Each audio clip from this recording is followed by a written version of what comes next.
And now the Deeper Thinking podcast, a daily exploration into how philosophy, psychology, and technology shape how we think, feel, and live.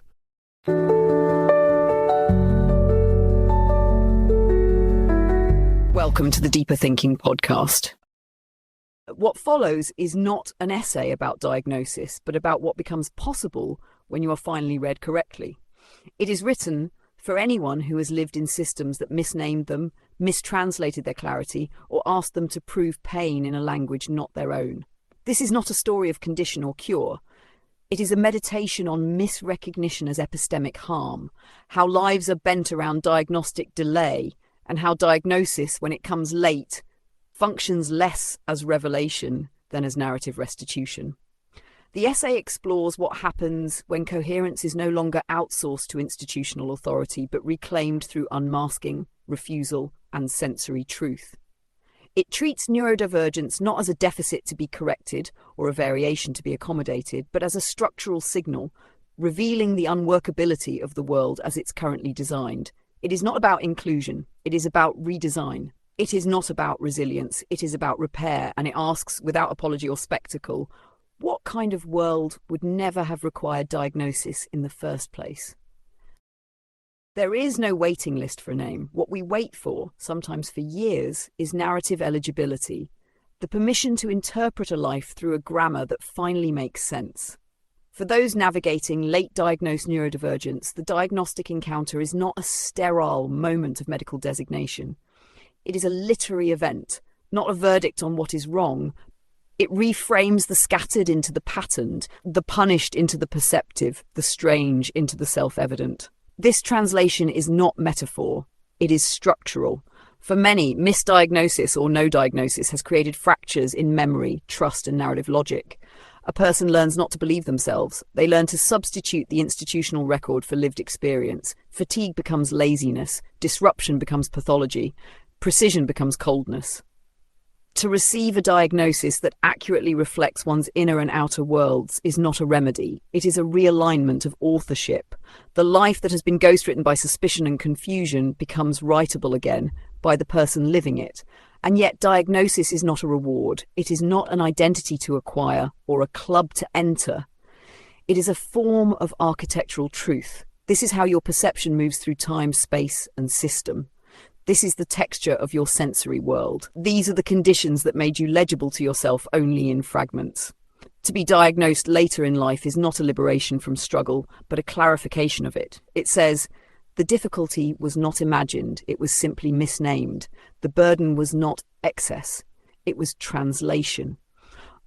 What this makes clear is that misdiagnosis is not an error in classification, it is an epistemic injury. It teaches people to distrust their own signals, it embeds shame deep in the nervous system. And when diagnosis finally arrives, late, fragile, complicated, it is often accompanied not by celebration, but grief.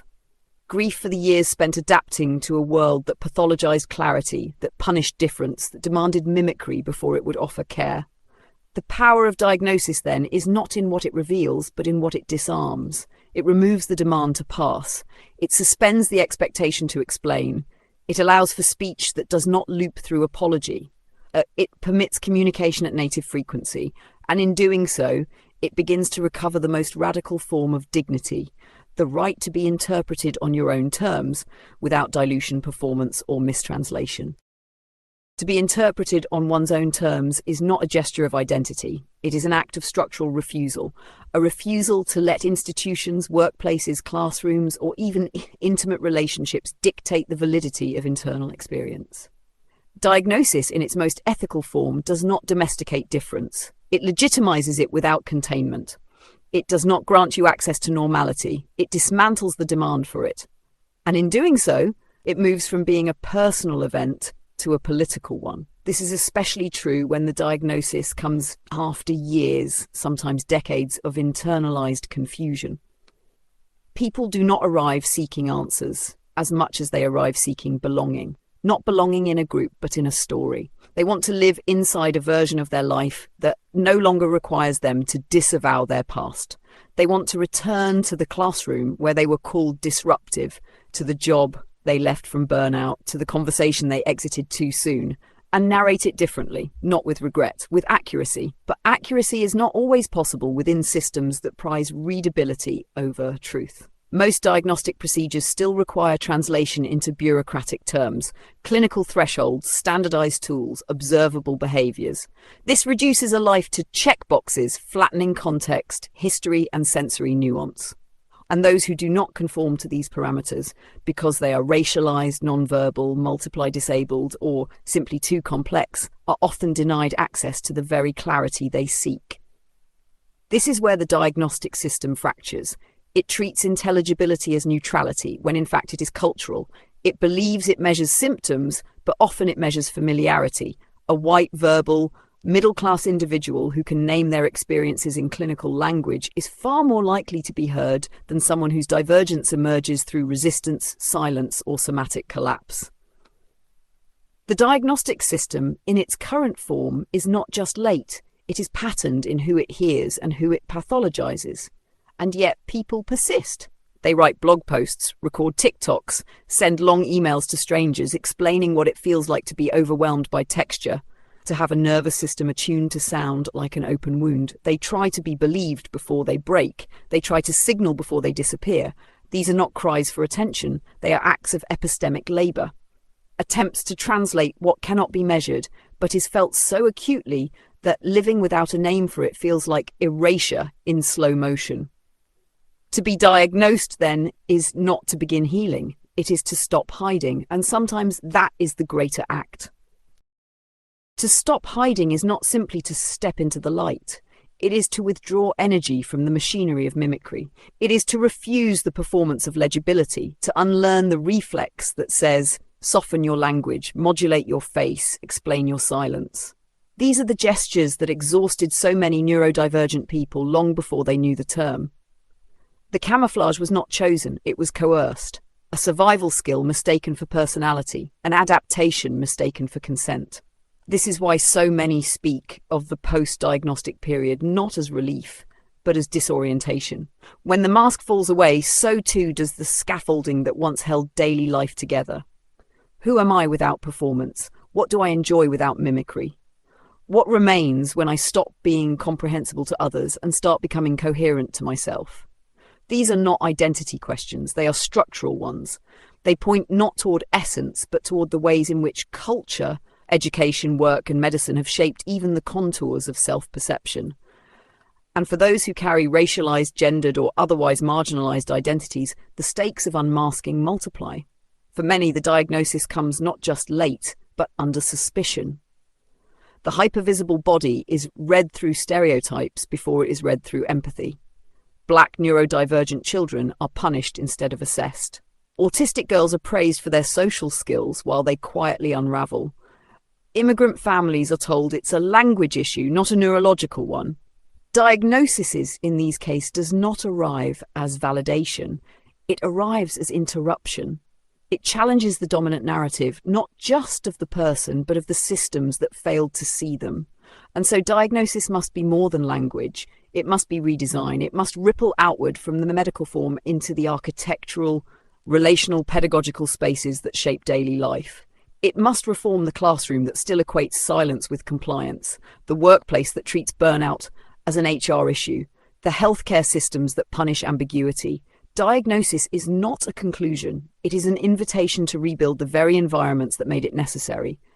In this rebuilding, joy becomes a diagnostic act. To laugh too loudly, stim too freely, obsess too deeply, these are not symptoms. They are signs that the body is no longer bracing for interpretation. Neurodivergent joy is not frivolous, it is countercultural. It refuses the flatness of institutional care and reclaims the right to experience intensity without pathology.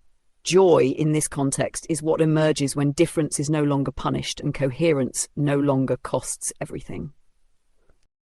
Joy without penalty is not a gift from the world. It is built in the spaces neurodivergent people carve out for themselves when the world refuses to meet them. These spaces are often small: a quiet room, a specific light, a playlist played on repeat, a friendship that doesn't require performance. But they are expansive in what they allow: unmasked presence, sensory alignment, a return to the self unfiltered by others' confusion. These moments are not escapes. They are blueprints. They show us what it might look like to design lives around neurodivergent coherence rather than neurotypical convenience. Not accommodations bolted onto existing systems, but systems built from the ground up to anticipate and embrace cognitive variation. What would change if meetings were opt-in and asynchronous? If classrooms allowed pacing without shame? If healthcare opened with questions like, how do you prefer to be touched, spoken to, waited for? These are not indulgences, they are precision tools for dignity.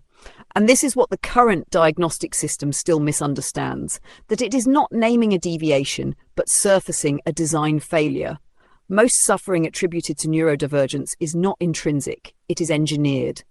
It emerges from environments that demand one rhythm, one tone, one interaction style, and punish anything else with invisibility or institutional force. The misdiagnosed child, the burned-out adult, the over-articulate woman, the sensory-overloaded man, the non-verbal communicator, all are evidence not of disorder, but of misfit between nervous systems and social architectures. What diagnosis can offer, if wielded carefully, is not belonging within the old world, but the terms upon which a new one might be structured. It gives us the language to move beyond survival, beyond disclosure, beyond the endless job of explaining ourselves into credibility. It opens a door through which we might not only be interpreted correctly, but invited to help redesign the space in which interpretation happens at all. Because the ultimate task is not just to be known, but to shape the conditions of knowing. Not just to be seen, but to build a visual field wide enough for those who were never meant to appear within it. Not just to be heard, but to tune the world to frequencies that were once dismissed as noise. In this, neurodivergence is not a condition to be accommodated. It is a signal, clarifying, generative, exact. A way of being that doesn't just ask to be included in the world as it is, but asks what the world could become if we finally designed it for more than one kind of mind. Designing for more than one kind of mind is not a metaphor, it is a material act. It means rewiring how we define intelligence, rethinking how we recognize contribution, and reimagining what counts as communication. It means understanding that eye contact is not empathy, that silence is not absence, that repetition is not failure, that hyperfocus is not obsession, it is devotion unacknowledged. Neurodivergence in this light becomes not a clinical description, but a philosophical and sensory challenge to the dominant architecture of meaning. And that architecture begins to crack, not in grand revolutions, but in the friction of refusal. When someone leaves the job that asked them to mask, when a student reclaims their pacing, when an adult declines to perform recovery for the comfort of others.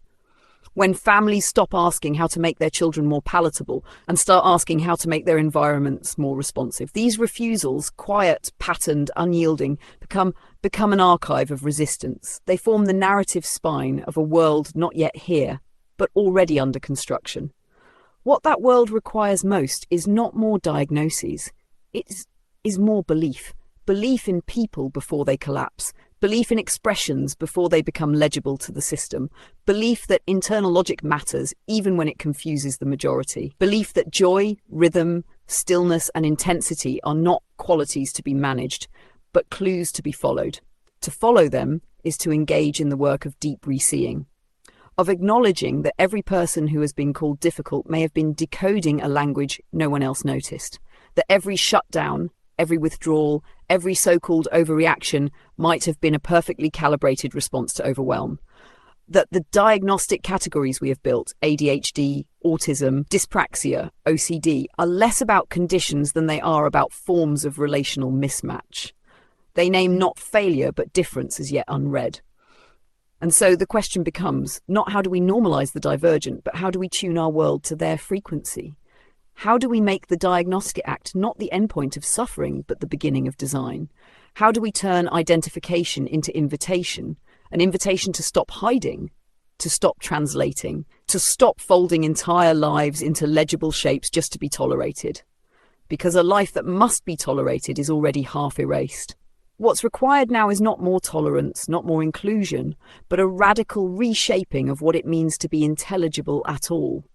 Not just to be diagnosed, but to be understood without needing to break first. To be understood without needing to break first is perhaps the most ethical demand of our time. It is the diagnostic equivalent of harm reduction: intervene before collapse, believe before pathology, listen before translation is required. But the systems we live in are not built for early belief. They are calibrated to crisis. They wait until something is visibly failing before they act, if they act at all. This delay is not accidental, it is structural. And for neurodivergent people, it is often fatal, not always in body, but in continuity, coherence, and trust. The deepest wound is not misdiagnosis, it is accumulated disbelief. Disbelief that reframes clarity as rudeness, sensory wisdom as fragility, resistance as dysfunction. Over time, this disbelief colonizes the nervous system. It teaches people to second-guess their own knowing, to doubt their thresholds, to rehearse invisibility. And even after diagnosis, the residue remains. One does not unlearn self-suspicion overnight. It must be disassembled with care, with slowness, and with company. Company matters. Company matters, not in the tokenistic sense of community as a checkbox, but in the deep sense of epistemic companionship. The presence of others who recognize the tempo of your mind without needing it explained, who see the signs of burnout before you lose language, who understand that joy does not need to look happy and that stillness is not the opposite of motion, but its perfect counterpoint. These are the people who do not interpret you. They accompany you. They don't decode, they dwell. And in that dwelling, diagnosis loses its bureaucracy and becomes a kind of poetics, a shared rhythm, a way of saying, I see you in a frequency the world does not name. You do not need to reformat your experience into their vocabulary. You do not need to break your speech into pieces they can carry. We are fluent here, even in silence, especially in silence. This is not sentiment, it is strategy. Because what has been pathologized in neurodivergent people is not simply their difference, but their ability to sense what the world wants to ignore, the false consensus, the sensory dissonance, the violence beneath the polite, the unsustainable speed. Neurodivergent people are not always in crisis because they are unwell. They are in crisis because they are in contact with realities others have been trained not to notice. To name this contact, to dignify it rather than diagnose it, is the work of the future. A future not built for resilience, but for resonance, where difference is not erased in the name of access, where clarity is not punished in the name of politeness, where fluency in one's own form is not the exception but the start. To begin with fluency in one's own form is to reverse the entire orientation of diagnostic culture. It is to start not with symptoms but with signals, not with what is missing but with what has been misread. It is to treat divergence not as damage, but as a different negotiation with complexity, time, and sensation. And it is to shift the responsibility away from individuals who must endlessly explain and onto systems that must finally learn to interpret. Because the truth is, neurodivergent people have never lacked clarity. What they have lacked is permission. Permission to move at their own tempo, to speak without code switching, to decline consensus. Permission not to re-narrate their lives in the terms of the institutions that failed to understand them. Diagnosis can be that permission, but only if we decouple it from performance.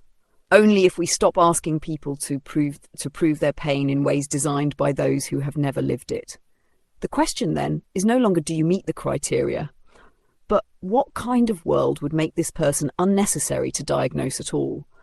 A world where misfit is not treated as pathology, but as invitation, where the margins are not places of exclusion, but of design, where divergence is not something to accommodate, but something that recalibrates the shape of the norm itself. This kind of world is not imagined. It is already prototyping itself in small, consistent refusals. In teachers who ask how a child needs to learn, not how they need to behave. In employers who ask how a worker thinks best, not just how they show up.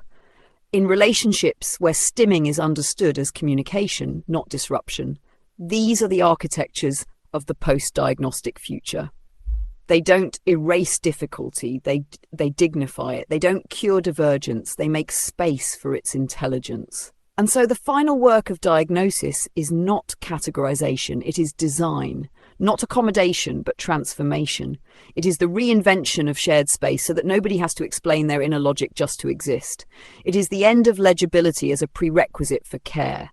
It is the shift from being read through systems that cannot hear to being accompanied in a grammar that does not punish fluency. Because in the end, diagnosis is not what makes someone neurodivergent. It is what tells them they were never alone, that their form was always intact, that their difficulty was always understandable, and that their signal, long misfiled as noise, was always music in a frequency the world is only just beginning to hear. There is no final diagnosis, only a shift in what becomes legible.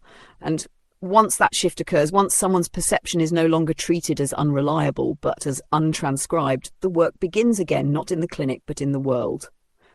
The question that replaces what do you have is, what can we now build that didn't seem possible before? Because the implications of neurodivergence are not personal, they're architectural. They reach into every domain we've designed without acknowledging the sensory, cognitive, and relational pluralism of the people who inhabit them. Cities built for pace, schools built for compliance, interfaces built for speed, conversations built for performance. These are all revealed in the presence of neurodivergence, not as neutral, but as ideological. What the neurodivergent perspective offers is a form of epistemic interruption, a refusal to participate in the smooth operation of systems that extract coherence at the expense of integrity. To stim in public is to prioritize regulation over readability. To speak with too much detail is to honor precision over narrative expectation. To pause in silence instead of answering reflexively is to resist the velocity of exchange that too often replaces genuine understanding. These are not pathologies, they are design critiques, lived critiques, bodily refusals of systems that mistake fluency for truth, familiarity for fairness, conformity for intelligence. Neurodivergence reveals how often what we call disorder is merely a difference that exposes the rigidity of the room it's in, and in that revelation lies its radical potential, not to be explained, but to explain back. To explain not with authority, but with fidelity. To say, the world you think is natural is actually narrow. The behaviours you find disruptive may be adaptations. The silences you interpret as absence are full of signal you were never taught to hear. And in this way, diagnosis becomes a platform for dialogue, not closure. A point of entry into redesign, not into management. The beginning of a practice in which we no longer ask neurodivergent people to integrate, but ask, what would an integrated world look like if it was structured around their forms of attention, perception, and being? That world is not a fantasy. It is already being built through pauses, refusals, rewirings, and unmaskings, through friendships that don't require scripting, through projects where depth is not penalized, through families that ask what kind of care feels regulating, not what kind looks appropriate. It's not a perfect world, but it is one in which difference is not endured. It is designed around. It is anticipated. And most importantly, it is no longer something that must be proven in order to be protected. Until next time.